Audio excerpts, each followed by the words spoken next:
എന്തൊരു ഭംഗിയാണ് ഹബീബിന്റെ നാടു കാണാൻ, എന്തൊരു ഭംഗിയാണ് ത്വയ്ബ കാണാൻ.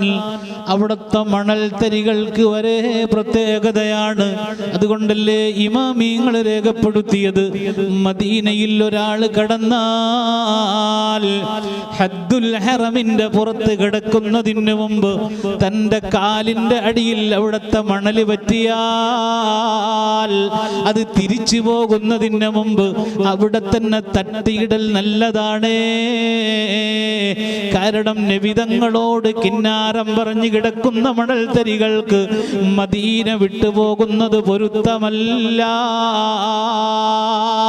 വല്ലാത്തൊരു ഭംഗിയുള്ള നാട്, വല്ലാത്തൊരു മഹത്വമുള്ളൊരു നാട്, വല്ലാത്ത അനുഗ്രഹമുള്ള നാട് പുണ്യമദീന. എന്തൊരു സീന, കൗതുകമാണല്ലാഹ്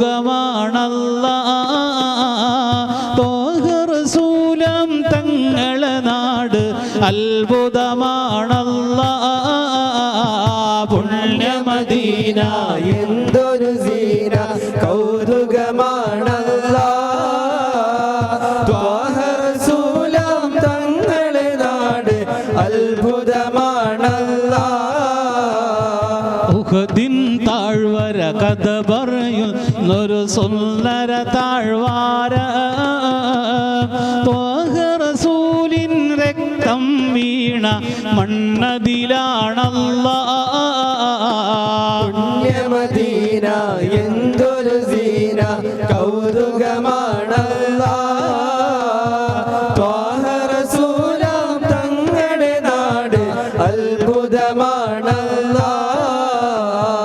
മുത്തുമണി ബി ഫാത്തിമ ബീവി അന്ന് കരഞ്ഞല്ലാഹ്, തങ്ങളെ ശിരസിൽ നിന്നത് വീണ രക്തമിനാലല്ലാഹ്